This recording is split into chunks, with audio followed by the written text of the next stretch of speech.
Thank you very much. Thank you. We spend most of our waking hours at work, and yet most people don't like the work. In fact, research around the world has shown that only 1 in 5 people are fully engaged in what they do. And what can we do about the fact that we're not happy at work? What can we do to become happier at work? Well, one thing we can do is change our job, find a different place to work. Now, for some people, that's realistic. For other people, it's not, for various reasons. First of all, it may not be an option. It may be that I have to keep my job or 3 jobs in order to provide for my family. I don't have the luxury of leaving. But even if I do have the luxury of leaving, I may not want to give up my lifestyle, the lifestyle that I'm enjoying thanks to the work that I'm doing. So I'm not happy, but at least my family, myself can enjoy the kind of life that I envisioned. And that's legitimate, it's fine. And then there are those who can leave their work, but they have left previous jobs so many times, and time again, they were disappointed, which leads them to realize that it's not about the external. It's much more about them and their inability to enjoy their work. So what do we do? What is left for us to do if leaving, changing our work will not solve the problem? What we need to do is change our perspective. And I want to give an extreme example of changing perspective, because if it applies in that domain, it certainly applies to our work. Viktor Frankl, in his seminal book, Man's Search for Meaning, wrote about Holocaust survivors. He wrote about Auschwitz inmates who spent years in the most difficult of circumstances, and yet they were able to find a ray of hope, of light in their predicament. Not by changing their reality because they couldn't, but by changing their perspective. And he writes about them. When we're no longer able to change a situation, we're challenged to change ourselves. Now, if Viktor Frankl found that it was possible in these difficult circumstances, being in a concentration camp, well, then it's likely possible to do it in less extreme and difficult circumstances at work. And when it comes to work, the change in perspective comes in the form of recrafting our work. And I want to illustrate this through a study, or a group of studies, which were conducted on work orientation by Amy Wisniewski and Jane Dutton when they were at Michigan. What this research showed was people's work orientation can be divided into 3 groups. There are those employees in the workplace that see their work as a job. What's a job? It's something that I have to do. It's something that I have no choice about. It's something that I'm doing because I need the paycheck. What am I looking forward to? I'm looking forward to the end of the week, the weekend. I'm looking forward to the vacation, the end of the day. I have no choice, but I'm here and I'm doing it. It's a chore, it's a duty. But then there is another orientation toward work. There are people who see their work not as a job, but rather as a career. What are the characteristics of a career? It's all about getting to the next stage. I want this promotion. I want to get this raise. This is important for me. I'm in that race. I'm going to do better and better, grow more and more, become richer and richer. It's my career. It's important to me. And then there is a group of employees who see their work not as a job, nor as a career, but as a calling. For these people, their work is their purpose. This is the most important thing, beyond perhaps their relationships, that they can think of doing. It matters a great deal. In fact, they would do it anyway. Even if they weren't paid for it, they're glad they are, but they would do it anyway because they care about it, they love it. It's their passion. It provides them a sense of purpose and meaning. Now, needless to say, where we are, whether we see our work as a job or as a career or as a calling, matters a great deal. People who see their work as a calling are much more engaged, they're much happier at work and in life in general. They also perform a lot better. Now, it doesn't mean that we can always be in the calling perspective. We all have sometimes when we see our work as a job, as a chore, and we just can't wait to the end of the day or week. And we all experience our work as a career, sometimes when we want to progress. And sometimes everybody experiences some sense of calling or purpose or connection in one or few things that they do in life. The question is of degree. And the question is, how can we spend more of our time in the calling area, orientation, than in a career, and certainly more than we spend our time in a job? Now, it turns out that we have a choice about it. So Wisniewski and Dutton conducted the research. The first group that they studied were hospital workers. And what they found was that in the hospitals, there were janitors who cleaned the hospital, who changed the bed sheets, who tidied up the toilets. That's what they did day in and day out, who saw their work as a job. A job, something I have to do, I have no choice, I need the money to feed my family. It's a duty. There were also janitors who did the exact same thing, changing bed sheets, cleaning up toilets, did the exact same thing, who saw their work as a career. I need to progress here. I want to become the head janitor or responsible for the hospital. I'm going to make more money. And then there were janitors who were doing the exact same thing as those who saw their work as a job or a career, but saw their work as a calling. They saw their work as facilitating the health of the patients, as enabling wellness. Now, all three groups at times resided in the job world, in the career world, or in the calling world. However, there was a group who saw most of their work as a calling. Needless to say, they performed a lot better, the job satisfaction was a lot higher. Now, interestingly, in those same hospitals, there were nurses and doctors who saw their work as a job.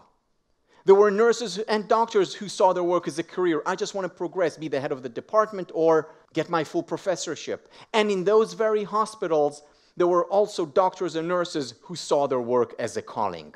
Which means that it's not just about the objective circumstances of what we do. Much more so, it's about the subjective interpretation of our experience. Dutton and Wisniewski conclude, even in the most restricted and routine jobs, employees can exert some influence on what is the essence of their work. They replicated these exact same findings among hairdressers, the exact same findings among engineers, people in high tech, among teachers who have a choice about seeing their work as a job, a career, as a calling. Now, there is nothing wrong with sometimes seeing your work as a job, and there's a lot of motivation involved in being in a career. All fine, all good, all important. The question is, how do we shift the dial a little bit so that we can experience more of our time being in that calling orientation? Because that makes a big difference to our overall levels of well-being, as well as to our professional and personal success.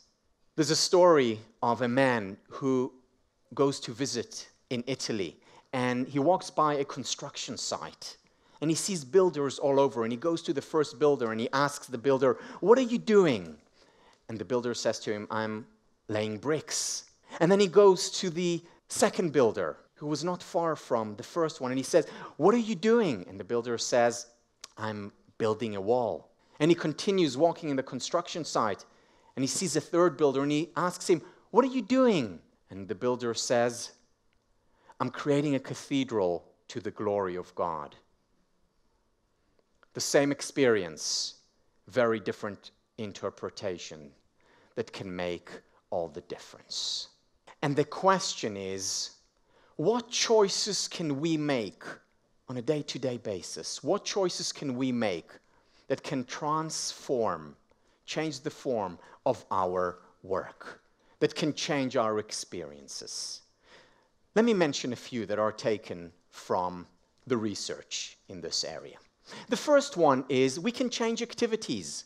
We can stay in the same work and yet do things that are more aligned with our values, that are more meaningful to us. For example, we can volunteer to organize the end-of-the-year party if What we like is organizing. That may not be part of our job description, but it may provide a lot of happiness to us. We may choose to call up certain people who are role models for us and ask to work with them, spend more time with them. And the interesting thing is that we can make small changes to our work that can have a trickle effect on our overall experience. So it doesn't have to be radical transformation. Small changes make a big difference. Another thing that we can do is exercise our strength on a regular basis. So this is research done by Marty Seligman. What he did was he went to supermarkets and he asked the employees in the supermarket to do a strength test, a strength finder. And they identified their strength. And here's one example. So this is an example of a bagger, a woman who stands by the counter and puts the groceries into the bag of the customers. That's what she does day in and day out. Now, she saw her work as a job. Boring, not interesting, she had to do it. She took the strength finder, and her top strength was social intelligence, social relations. So she was asked to exercise her top strength on a daily basis. Specifically, what she had to do was interact with the customers and to make that experience, that interaction with her, the highlight of the day for at least 3 customers.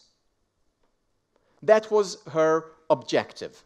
That transformed her work because she started to focus on making those customers happy through her very brief interaction. Her focus changed, her perspective of what she does. She's not just a bagger putting groceries in all day. She's also a person who makes people happy. In fact, in general, social relations have been shown to shift us toward the calling part of work orientation. One of the things that was unique to the janitors who saw their work as a calling was social interactions. Let me give you an example, a study that was conducted on social interactions. So this is done by Adam Grant, who's a professor at Wharton. Adam Grant went to people whose work was to raise money for their universities. That was their work. They would call alumni of the university and ask them for money. Now, at that work, you hear many, many more no's than yeses. Not easy. But that's what they did day in and day out for hours and hours. So here is what he did with them. He took half of them, half of the group, and had them each meet with a person, with a student from their university who was on financial aid, who received help from the university. And they talked to them for 15 minutes. Now, why was that important? Because the reason why they raise money, one of the main reasons why they raise money, is so that the university can provide scholarship for students. So this student who came in told them about what an amazing experience they were having at the university and how grateful they were for getting the financial aid, because without that scholarship, they wouldn't have been able to experience what they were experiencing, and how grateful they were. 15-minute conversation. Those 15 minutes, when they went back to work, those people who raise funds every day, increased their job satisfaction. Suddenly the work was a lot more meaningful to them. It also improved their performance. They raised 250% more money than those who didn't experience that intervention. Just because for 15 minutes they were put in touch with other people, with the beneficiaries of their action. Look at the difference that this social interaction made. And it made that big difference because it was meaningful. And we can always focus on what is meaningful at work. I want to share with you a recent experience that my wife and I had when we took out a mortgage to buy our apartment. We went to the bank and we met the mortgage officer. And the minute I saw the mortgage officer, I noticed that something was going on here, something unusual. She was unusually happy. Very happy, in fact. And I thought, it must be, she must have had a good day, good night. Something happened, and Fine, we'll deal with that. And she was talking to us for 45 minutes about 3.1% interest, 3.2. It depends if you take it for 15 years or 30 years, giving us all the options, showing us Excel sheet after Excel sheet after Excel sheet. And she was very excited and cheerful. Okay, so the next time I go alone for our second follow-up meeting, and she's the same. At this point, I'm becoming suspicious, and I say, again, I'll have what she's having. She's very cheerful, and all she does is she goes after Excel sheet after Excel sheet after Excel sheet, explaining to me what's going on here and what kind of loan we can take, benefits of each. Third time, Tommy and I go together, this time to sign the paper. Now, all we do for around 40 minutes, all we do is sign papers. 63 sheets of paper. Sign here, sign here. Now, she is ecstatic. It didn't end. This was, more than a week later. So, I can't help myself at this point. This is what I do for a living. I talk about happiness. I have to ask her. So I do. And I first say to her, and I say, you really like your work, don't you? She says, I love my work. And I said, really? And I said, why? And she says to me the following. She says, because every day I get to help people fulfill their dreams. And then she looks at me and she says, and today I'm going to do the same for you. And she did. We wouldn't have been able to buy that apartment without the loan. Now, there are thousands and thousands of mortgage officers all over the world who go over interest rates, who go over Excel sheets, who ask people to sign here, here, and here, and they're not happy at work. They see their work as a job or maybe as a career. She sees her work as a calling, not because she's ignoring part of reality. I'm sure she has her days too, but because she chooses to focus on one particular area of work that to her is the most important. And it is a choice. Do we choose to focus on what is meaningful and real in what we do? So this is research done in a Jerusalem hospital by Dr. Jonathan Turner. And he studied radiologists who receive dozens and hundreds and thousands of scans that they have to analyze. They get CT scans and they get MRIs day in and day out. And what he did with one group, he gave them particular scans that they had to go over. And then he went to another group and gave them the exact same scans to go over, to diagnose, to study, with one difference. The second group, he also attached to those scans a picture of the patient. That difference made all the difference. Those radiologists, those professionals who also saw a picture, their levels of empathy went up. Their experience of meaning and purpose increased as a result. And finally, their diagnosis was significantly more accurate and correct. Just because there was a picture. Because now it's not just another scan. It's meaningful. It's a human life. Now, all scans are of living human beings. It's just that sometimes we need to remind ourselves that what we're doing matters, that what we're doing makes a difference. And we need to connect to it, either in person, as the Adam Grant study showed, or even through a picture. Or by having some reminder that what we do makes a difference, so that we can make a difference in our experience and in other people's lives. You see, in many ways, it's about finding the spiritual in what we are already doing. Now, not necessarily spiritual in this religious sense. One of the definitions of the word spirituality in the dictionary is to find the sense of significance in something. And we can find significance in interactions, in change we're bringing about, in the consequences of our work, whether it's to our family or to the people we serve. And that's what real spirituality is about. You see, an investment banker who finds meaning and purpose in her work is a lot more spiritual than a monk who does his work out of a sense of duty or chore. One of the exercises that I like doing, very much like doing, with organizations that I work with is to get them to write down what they really do at work. You see, because we very often are asked to write our job description, what we do and how we do it and how we can transfer our work to other people after when we're not around. Well, rather than a job description, what I ask them to do is write their calling description. What is it about your work that is meaningful, that's important, that's even spiritual?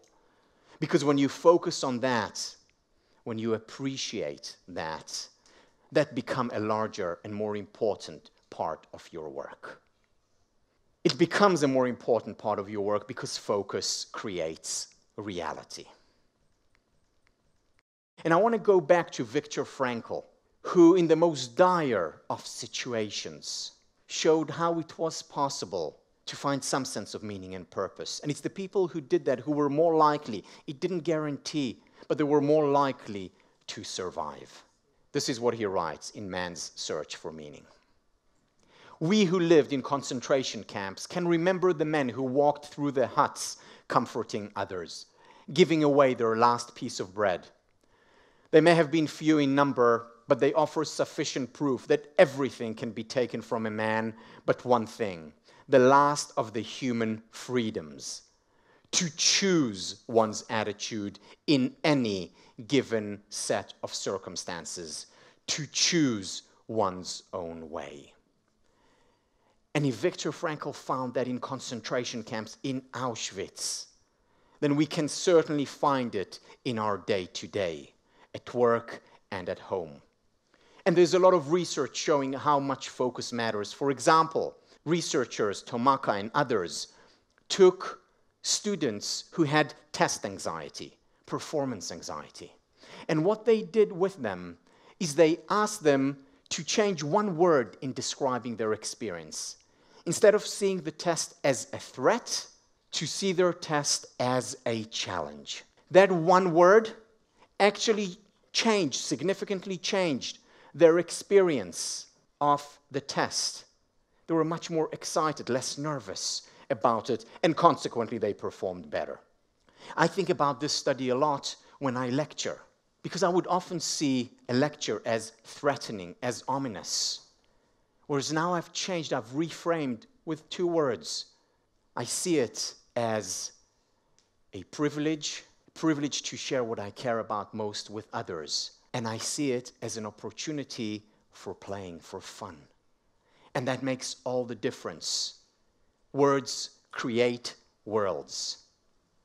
Our focus creates reality. And then there's a lot of research on child rearing. You see, when I go home and my kids are there and I spend time with them, I have to go through the motion of putting them to bed and feeding them, and sometimes they don't listen and they don't want to go brush their teeth. And I can see it as a chore day in and day out. What an imposition.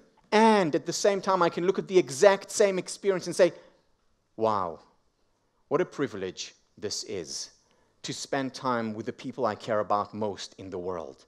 And sometimes all it takes is this single reminder. And that switch happens. And the whole evening is different. Or think about teachers who can go through their days and say, well, I'm disciplining day in and day out. And they also are cultivating the young minds. And the question is, what do you choose to focus on? And that choice is largely up to us. Because if they did that, if they chose in the most extreme circumstances, we certainly can. And we certainly can do it in our relationships. As our relationships grow over time, what do we focus on? On the fact that we're limited, that it's an imposition, or on the fact that here is an opportunity to learn, to grow, to get to know one another better. And it's this decision to choose one versus the other that can make all the difference in a relationship. And finally, what we have seen. Do we see our work as a job, as a career, or as a calling? At every moment in our lives, whether we are janitors or doctors, whether we're teachers or engineers, whether we're hairdressers or pilots, we have a choice.